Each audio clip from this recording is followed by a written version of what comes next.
Good evening, friends, and welcome back to Plus 2 Biology, chapter number 14, નિવસન તંત્ર. વિદ્યાર્થી મિત્રો, નિવસન તંત્ર ચેપ્ટર જેમાં આજે આપણે એક નવું ટોપિક શીખવાના છીએ જેનું નામ છે પરિસ્થિતિકીય અનુક્રમણ.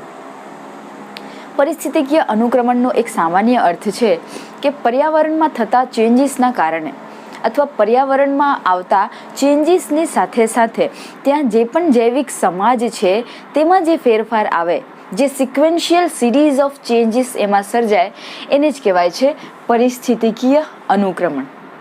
વન મોર ટાઈમ, પર્યાવરણમાં થતા ફેરફારની સાથે કોઈ એક ચોક્કસ જગ્યાએ ત્યાંના સમાજમાં, ત્યાંના જૈવિક સમાજમાં જે ક્રમબદ્ધ, જે શ્રેણીબદ્ધ ચેન્જીસ જોવા મળે એને જ કહેવાય છે પરિસ્થિતિકીય અનુક્રમણ. અહીં આપણે એ વસ્તુને વન બાય વન સમજીએ વ્યવસ્થિત. કોઈ પણ સમાજ પર્યાવરણની બદલાતી પરિસ્થિતિની સાથે એના બંધારણમાં અને એની રચનામાં ક્રમબદ્ધ અને શ્રેણીબદ્ધ જે ફેરફાર થાય છે, દેટ ઇઝ નોન એઝ પરિસ્થિતિકીય અનુક્રમણ. હવે આ જે પરિસ્થિતિકીય અનુક્રમણ છે, ધારો કે કોઈ એક વેરાન વિસ્તાર હતું જ્યાં ક્યારેય કોઈ સજીવ નહોતું, ખડકો હતા, મોટા મોટા પથ્થરો હતા, શિલાખંડો. હવે એવા વિસ્તારમાં હજારો વર્ષો બાદ ત્યાં ફોર એક્ઝામ્પલ જંગલ છે, વનસ્પતિઓની ગ્રોથ, ઉચ્ચ કક્ષાની વનસ્પતિઓ ત્યાં જોવા મળે છે.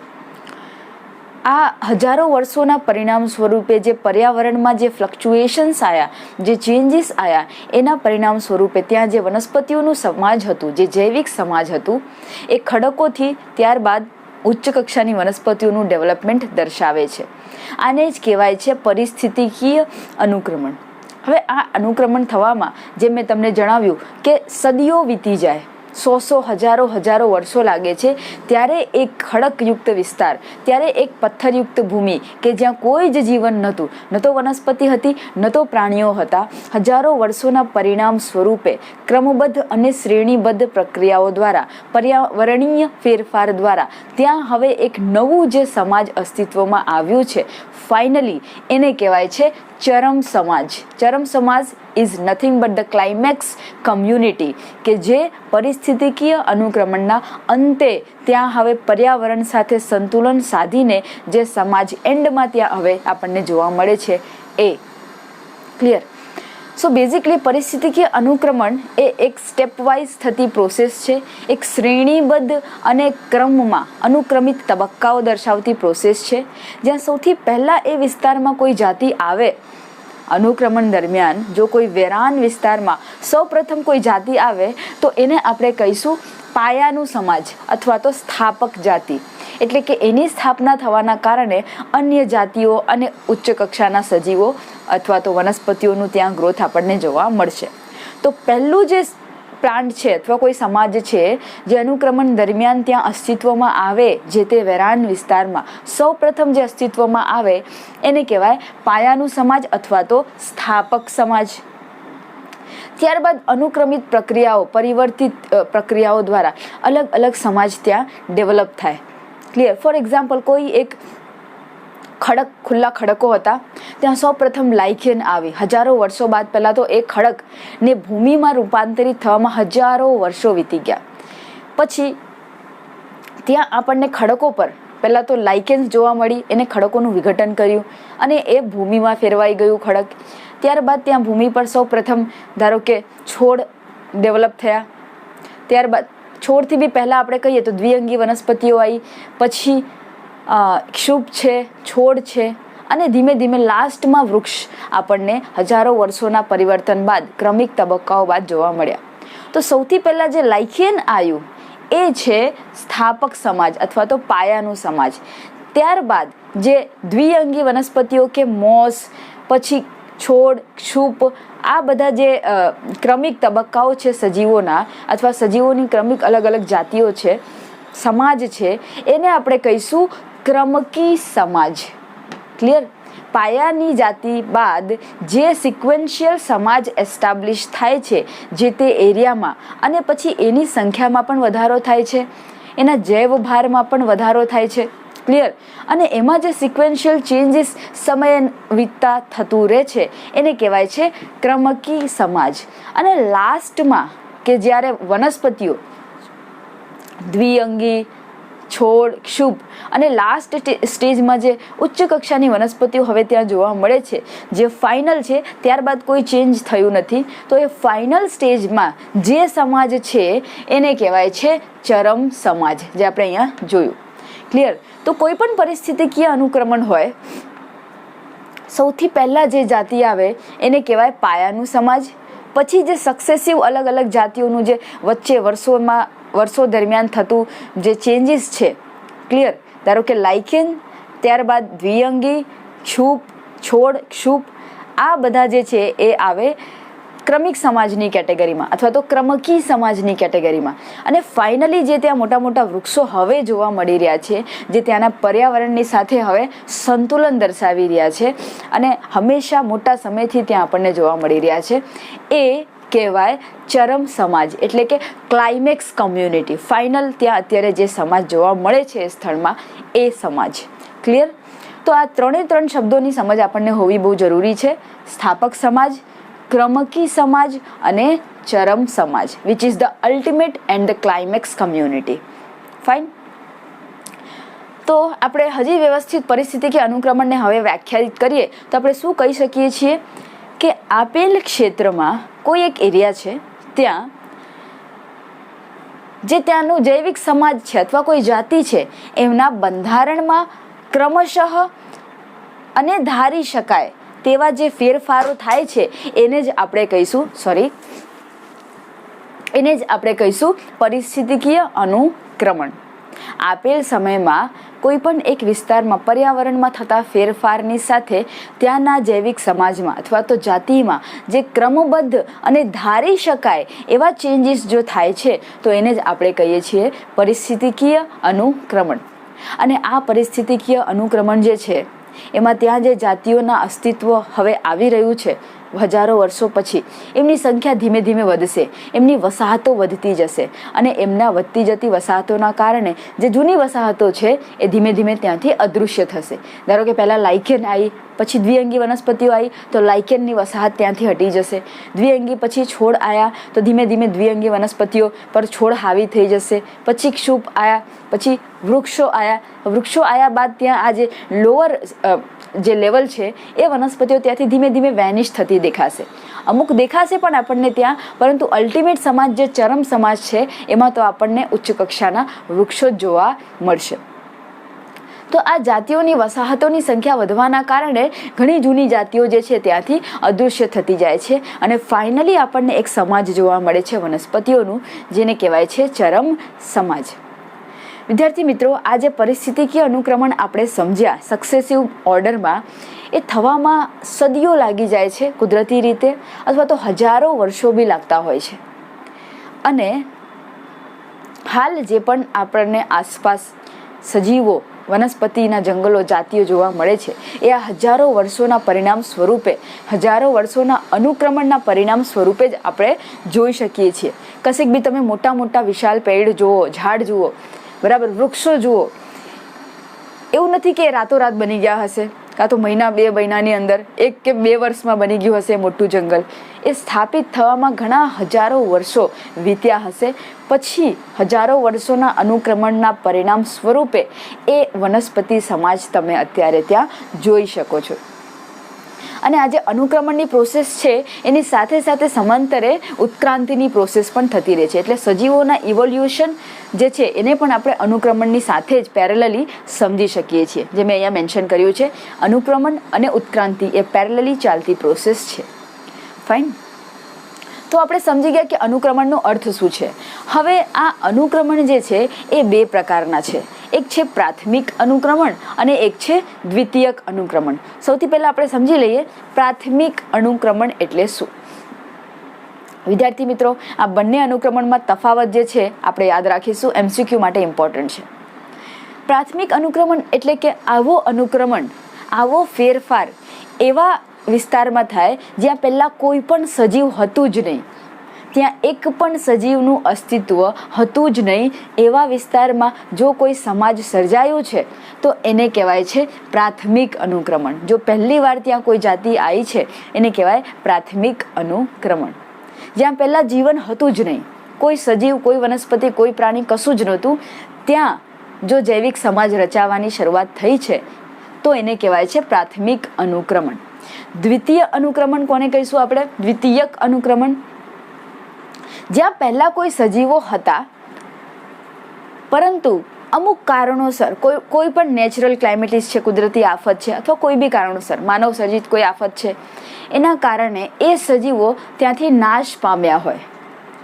યાદ રાખજો ધ્યાનથી, દ્વિતીયક અનુક્રમણ એટલે કે કોઈ એક સમયમાં ત્યાં સજીવો હતા પરંતુ કોઈ કારણોસર તેમનું અસ્તિત્વ ત્યાંથી ખતમ થઈ ગયું સંપૂર્ણપણે, હવે ત્યાં કોઈ સજીવ છે નહીં. ત્યારબાદ જે જાતિઓ ત્યાં વિકાસ પામે, જે સમાજ રચાય, એને કહેવાય દ્વિતીયક અનુક્રમણ. તો પ્રાથમિક અનુક્રમણની અંદર કોઈ સજીવ પહેલેથી જ નહોતું, કાંઈ જ નહોતું, અને ત્યાં સમાજ રચાયું એટલે પ્રાથમિક.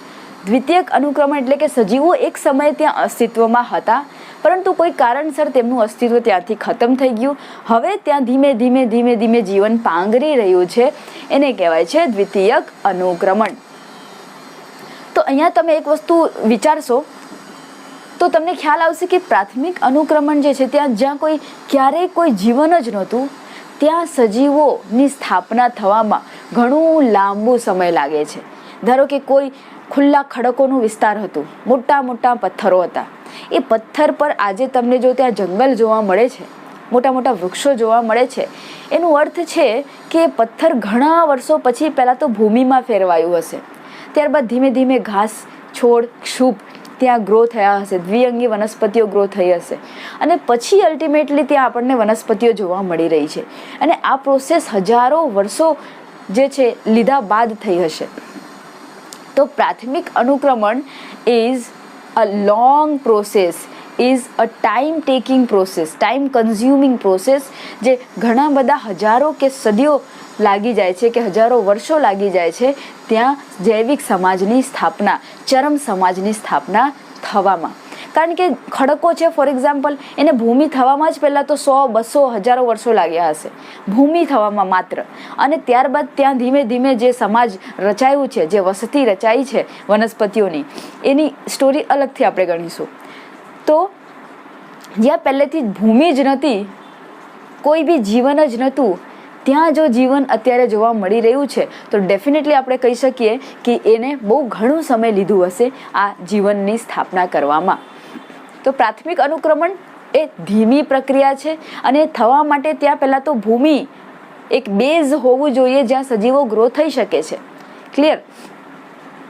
જૈવિક સમાજની સ્થાપના પહેલાં ત્યાં ભૂમિ હોવી અતિ આવશ્યક છે. ક્લિયર? જે ખડકો છે, ધારો કે ત્યાં કોઈ જૈવિક સમાજ જોવા મળે છે તો એ પહેલાં ભૂમિમાં ફેરવાયું હશે, ત્યારબાદ ત્યાં જૈવિક સમાજનું ડેવલપમેન્ટ આગળ થયું, વિકાસ આગળ થયું. તો ભૂમિનું હોવું ઇઝ મસ્ટ જ્યારે પ્રાથમિક અનુક્રમણની આપણે વાત કરીએ ત્યારે. કેવા વિસ્તારોમાં થાય આવા અનુક્રમણ? તો કે નવો ઠંડો પડેલો લાવા, જ્યાં પહેલાં કોઈ જીવન નથી અને ધીમે ધીમે ત્યાં હવે જૈવિક સમાજો જોવા મળે છે.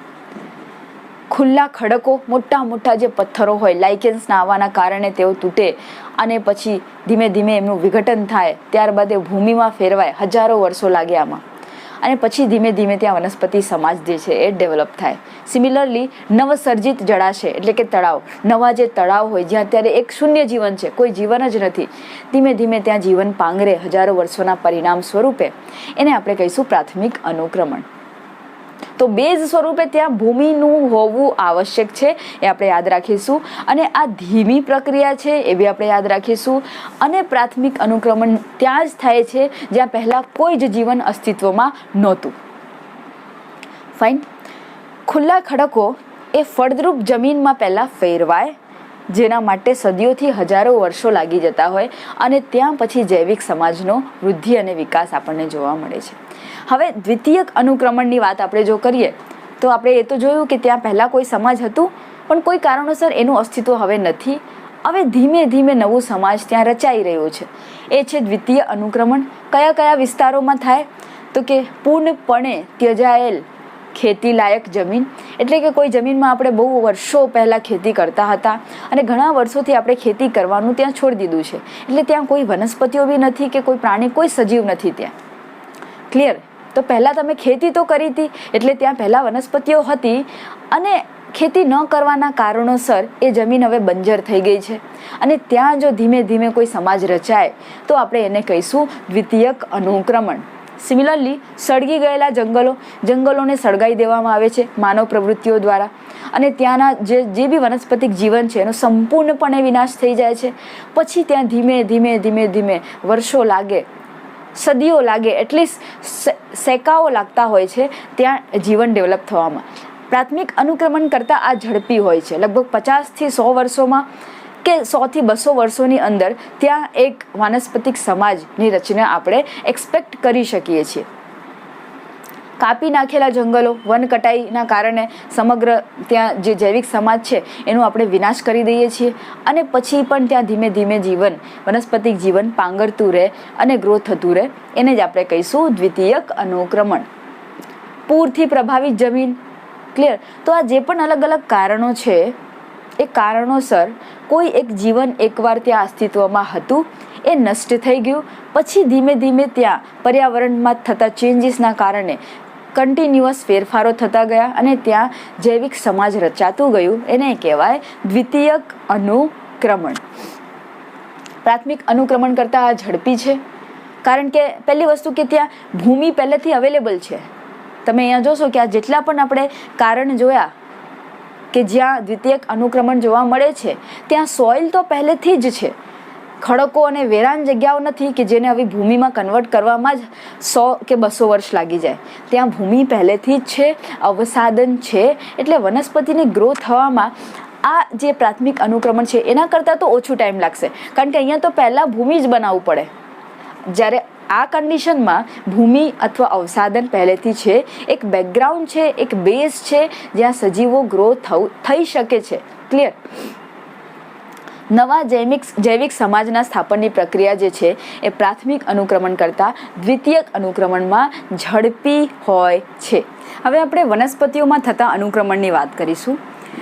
આપણે અનુક્રમણ વિશે જેટલું અત્યારે સમજ મેળવી એની અંદર જે આ જૈવિક સમાજોનું પરિવર્તન છે એ બેઝિકલી આપણું કન્સન્ટ્રેશન વનસ્પતિઓ તરફ ડાયવર્ટ કરે છે કે કોઈ એક વિસ્તારમાં વનસ્પતિઓમાં કઈ રીતે ચેન્જીસ આવ્યા, અને એના પરિણામ સ્વરૂપે ત્યાંના પ્રાણીઓ અથવા તો પ્રાણી સમાજમાં ચેન્જીસ આવશે. તો અનુક્રમણના ક્રમિક તબક્કાઓ દરમિયાન વનસ્પતિઓના જે સ્ટેપ્સ ત્યાં આપણને જોવા મળ્યા, જે તબક્કા આપણને જોવા મળ્યા, એ જેવી રીતે બદલાય એ પ્રમાણે ત્યાંનું પ્રાણી સમાજ પણ આપણને ડેવલપ અથવા તો ઇવોલ્વ થતું દેખાય છે.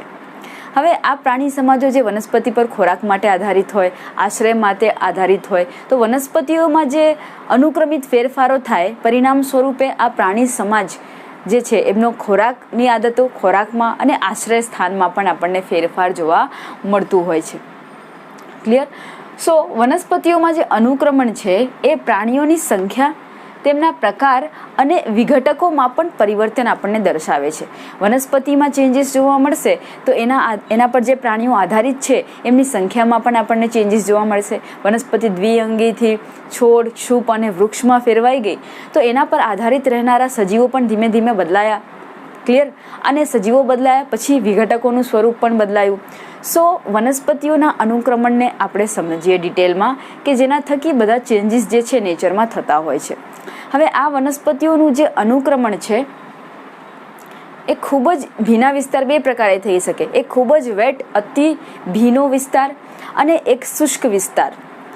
ભીના વિસ્તારમાં, એકદમ જલીય વિસ્તારમાં અનુક્રમણના પરિણામ સ્વરૂપે હવે વનસ્પતિઓનું સ્વરૂપ જોવા મળે છે, અથવા તો એકદમ શુષ્ક વિસ્તારમાં અનુક્રમણના પરિણામ સ્વરૂપે હજારો વર્ષો બાદ હવે વનસ્પતિઓનું સ્વરૂપ જોવા મળે છે. તો આ બે કિસ્સાને આપણે અહીંયા સ્ટડી કરીશું. ખૂબ જ ભીના વિસ્તારમાં જો અનુક્રમણની પ્રોસેસ શરૂ થાય, એકદમ જલીય વિસ્તાર, એકદમ ભીનું, અતિ ભીનું વિસ્તાર, ત્યાં અનુક્રમણ જો જોવા મળે તો એવા અનુક્રમણને કહેવાય જલ આરંભી અનુક્રમણ. મીન્સ અનુક્રમણની શરૂઆત જ પાણીમાં થઈ, પહેલી સ્થાપક જાતિ પાણીમાં ત્યાં વિકસતી જોવા મળશે, પછી ક્રમકી સમાજ થશે, અને પછી એક ચરમાવસ્થાએ એ જે તે નિવાસ સ્થાન પહોંચ્યું હશે.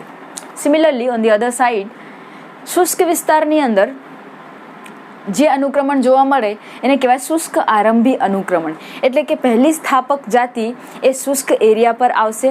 એટલે કે for example lichen first time appear થાય આવા શુષ્ક ખડકો પર, અને ત્યારબાદ ધીમે ધીમે ક્રમકી અવસ્થા અને પછી એક ચરમ સમાજ અસ્તિત્વમાં આવે. સો જે જલીય અનુક્રમણ છે અથવા તો જલ આરંભી અનુક્રમણ છે એની શરૂઆત પાણીથી થાય છે અને પછી એ એન્ડ પામે છે મધ્યમ જલ પરિસ્થિતિમાં અથવા તો સંક્રમિત મધ્યમ જલ પરિસ્થિતિમાં.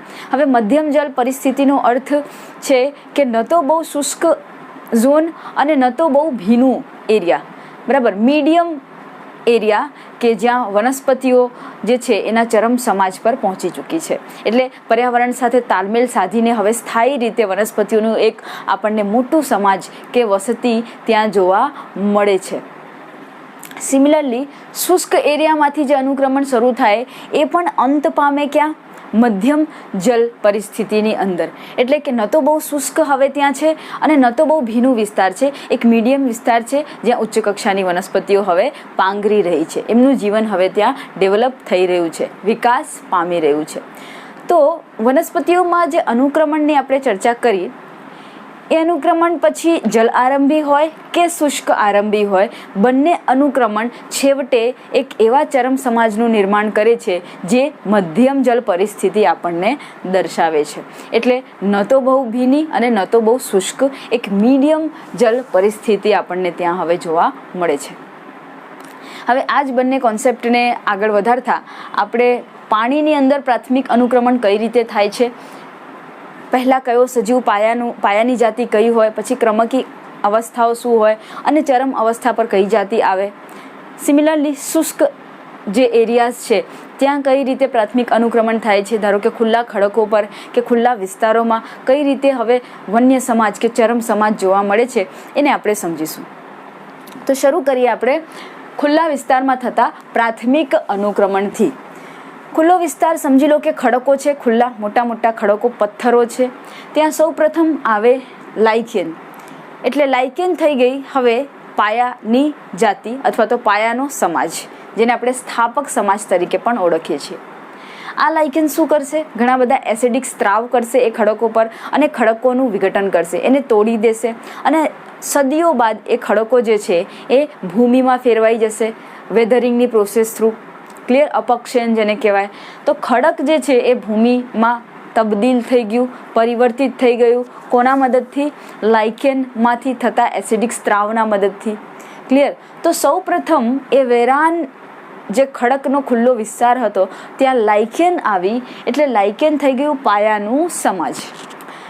હવે ભૂમિ નિર્માણ બાદ ત્યાં સૌ પ્રથમ દ્વિઅંગી વનસ્પતિઓ આવશે, પછી ધીમે ધીમે છોડ, પછી ક્ષુપ અને ત્યાં એક વન સમાજ આપણને જોવા મળશે લાંબા વર્ષો બાદ. તો આ જે તમે સિક્વન્શિયલ પરિવર્તન અહીંયા જોઈ રહ્યા છો, એક પછી અનુક્રમિત જે તબક્કાઓ છે, જે શ્રેણીઓ છે, એને કહેવાય છે ક્રમકી સમાજ. અને લાસ્ટમાં જે વન સમાજ અથવા તો વૃક્ષો આપણને ત્યાં મોટા વૃક્ષો જે જોવા મળે છે એ છે ચરમ સમાજ. હવે જ્યાં સુધી ત્યાંનું પર્યાવરણમાં કોઈ મોટા આબોહવાકીય ફેરફાર ન આવે, જ્યાં સુધી એ પર્યાવરણ સ્થાયી રહેશે ત્યાં સુધી આ ચરમ સમાજ જે છે એ ત્યાં સ્થાયી રહેશે. ક્લિયર? માટે જ એને અલ્ટિમેટ કે ક્લાઇમેક્સ કમ્યુનિટી અથવા તો આપણે ચરમ સમાજ કહેતા હોઈએ છીએ. સો આ ખુલ્લા જે વિસ્તાર છે એમાં જે પ્રાથમિક અનુક્રમણ થયું, જે આપણે હાલ સમજ્યા, એની અંદર જે શુષ્કોદ્ભિદ વસવાટ છે, ખુલ્લા ખડકો એટલે એકદમ ડ્રાય વસવાટ, એ તબદીલ થઈ ગયું મધ્યોદ્ભિદ વસવાટમાં. એટલે કે ન તો એકદમ ભીના અને ન તો એકદમ સૂકા, મીડિયમ વસવાટમાં આ ખુલ્લા ખડકો જે છે એ ફેરવાઈ ગયા. હવે ત્યાં ઉચ્ચ કક્ષાની વનસ્પતિઓનું સમાજ આપણને જોવા મળે છે, જેને આપણે કહીએ છીએ ચરમ સમાજ. તો વિદ્યાર્થી મિત્રો, આપણે સમજી ગયા કે શુષ્ક વિસ્તારમાં થતું અનુક્રમણ જે છે એ ફાઇનલી જે ચરમ સમાજ રચાય છે તો એ કન્વર્ટ થઈ જાય છે મધ્યમ જલ પરિસ્થિતિમાં. સિમિલરલી જલીય વસવાટમાં કોઈ અનુક્રમણ જોવા મળતું હોય તો આપણે શીખી ગયા કે એ પણ કન્વર્ટ થઈ જશે, ફેરવાઈ જશે એક ચરમ સમાજમાં કે જે આપણને દર્શાવે છે મધ્યમ જલ પરિસ્થિતિ. તો આપણે જલીય વિસ્તારમાં હવે વનસ્પતિઓના અનુક્રમણને સમજીએ. જલીય વિસ્તારમાં સૌપ્રથમ જે પાયાની જાતિ સ્થાપિત થાય એટલે કે સ્થાપક જાતિ જે હોય એ નાના નાના વનસ્પતિ પ્લવકો હોય. ત્યારબાદ ત્યાં મૂળધારી નિમજ્જિત વનસ્પતિઓ આવે. એટલે કે ધારો કે એક તળાવ છે, નવો નિર્માણ પામેલો નવસર્જિત તળાવ, ત્યાં સૌ પ્રથમ નાના નાના વનસ્પતિ પ્લવકો આવ્યા. અહીંયા તમે જોઈ શકો છો, મેં ડાયગ્રામમાં દર્શાવવાનો પ્રયાસ કર્યો છે. અને ત્યારબાદ ત્યાં મૂળધારી નિમજ્જિત વનસ્પતિઓ એટલે કે નિમગ્ન વનસ્પતિઓ અંદર તળાવની એકદમ બેઝમેન્ટમાં મૂળધારી નાની નાની વનસ્પતિઓ ગ્રો થશે. આ એનો સેકન્ડ સ્ટેપ છે અનુક્રમણનો. થર્ડ સ્ટેપમાં મુક્ત રીતે તરતી વનસ્પતિઓ ત્યાં આવશે. એટલે કે પાણીની સપાટી પર તમને મુક્ત રીતે ફ્લોટિંગ વનસ્પતિઓ દેખાશે, જેમાં પણ મૂળ જોવા મળે છે. એટલે હવે તળાવમાં મૂળધારી વનસ્પતિઓ નીચે તો છે જ, ઉપર મુક્ત રીતે તરતી વનસ્પતિઓ પણ છે. તો આ થર્ડ સ્ટેપ થયું અનુક્રમણનું. ત્યારબાદ મૂળધારી તરતી આવૃત્ત બીજધારી એટલે ફ્લોટિંગ આવૃત્ત બીજધારી વનસ્પતિઓ આવશે. તો સૌપ્રથમ વનસ્પતિ પ્લવકો આવ્યા. ત્યારબાદ બેઝમાં એકદમ તળિયે મૂળ ધરાવતી નિમગ્ન વનસ્પતિઓ ગ્રો થઈ. પછી ઉપર ફ્લોટિંગ વનસ્પતિઓ આવી, આવૃત્ત બીજધારી મૂળ ધરાવતી વનસ્પતિઓ આવી ગઈ. ત્યારબાદ નરકુલ અવસ્થા આવી. એટલે કે એના બીજા શબ્દોમાં કહેવાય અનુપભૂમિ અવસ્થા. આ બંને શબ્દ યાદ રાખીશું. નરકુલ અવસ્થા અને અનુપભૂમિ અવસ્થા, આ બંને ટર્મ રિલેટેડ છે પાણીમાં થતા અનુક્રમણના. ક્લિયર? તો નરકુલ અવસ્થા એટલે કે આ અવસ્થાના ડાયાગ્રામમાં તમે જોશો તો તમને અહીંયા ઉપર મુક્ત રીતે તરતી વનસ્પતિઓ પણ દેખાશે. બેઝમાં જે વનસ્પતિઓ હતી એ તો છે જ, અને થોડા થોડા ઘાસમય વનસ્પતિઓ પણ તમને બધે જ જોવા મળશે. પ્લસ પાણી પણ અત્યારે છે જ તળાવમાં, બરાબર? પાણી સાવ ઓછું નથી થઈ ગયું. તો આ અવસ્થાને કહેવાય છે નરકુલ અથવા તો અનુપભૂમિ અવસ્થા. નરકુલ અવસ્થા એક ઘાસમય ભીની જમીનમાં ફેરવાઈ જશે. એટલે ઘાસની વૃદ્ધિની સંખ્યા એટલી બધી વધશે કે હવે ત્યાં પાણીનું પ્રમાણ સાવ ઓછું થઈ ગયું. એટલે હવે એને આપણે જમીન કહી શકીશું. હવે આપણે એને તળાવ નહીં કહીએ, એક ઘાસયુક્ત જમીન કે જે થોડી ભીની છે, થોડુંક મોઇશ્ચર અથવા તો પાણીનું પ્રમાણ ધરાવે છે. ત્યારબાદ ત્યાં ધીમે ધીમે ઝાડી ઝાખરામય અવસ્થાઓ આવશે, અને એ ઝાડી ઝાખરામય અવસ્થાઓથી જ ત્યાં ઘાસ છે, મોટી ઘાસ છે, છોડ હતા ક્ષુપ બની જશે. ત્યારબાદ ત્યાં વૃક્ષો જોવા મળશે, અને લાસ્ટમાં વૃક્ષો ધરાવતું એક સમાજ મોટું અસ્તિત્વમાં આવશે, જેને આપણે કહીશું જંગલ. તો વિદ્યાર્થી મિત્રો, જે શુષ્ક વિસ્તારમાં અથવા તો શુષ્ક વસવાટમાં જે આપણે અનુક્રમણ જોયું, ત્યાં પાયાનું સમાજ જે હતું એ લાઇકેન્સ હતા, અને લાસ્ટમાં જે ચરમ સમાજ છે ત્યાં આપણને મોટી વનસ્પતિઓ જોવા મળી.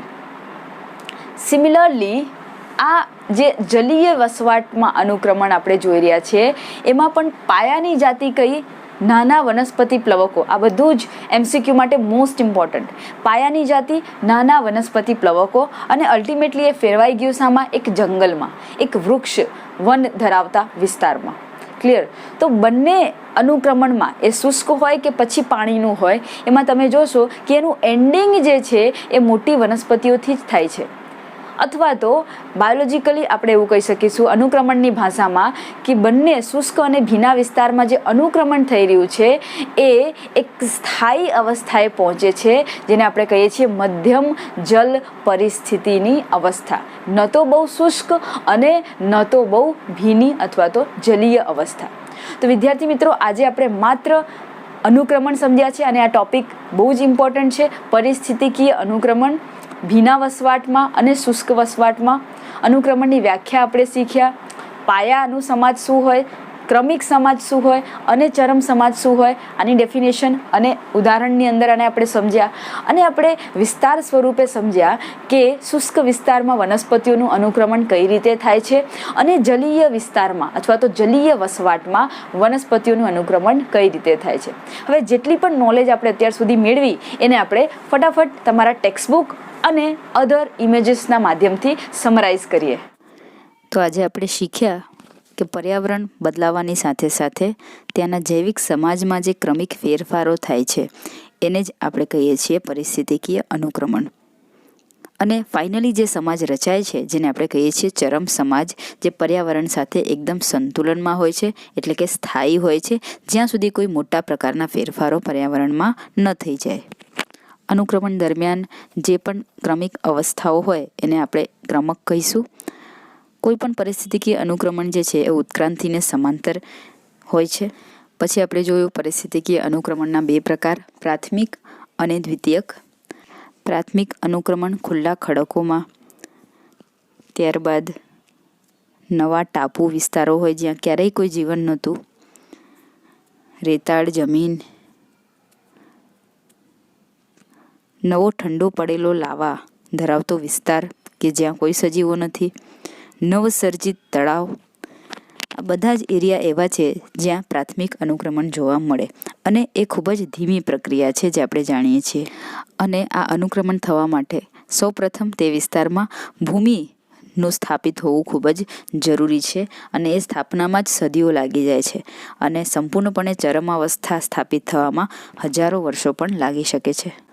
દ્વિતીય અનુક્રમણ એવા વિસ્તારમાં થાય છે જ્યાં પહેલાં સજીવો હતા અને કોઈ કારણોસર, ફોર એક્ઝામ્પલ જંગલોમાં લાગતી આગના કારણે તેમનું અસ્તિત્વ હવે નથી અને ફરીથી ધીમે ધીમે ત્યાં વનસ્પતિ સમાજનું અનુક્રમણ જોવા મળે, એને કહેવાય દ્વિતીયક અનુક્રમણ.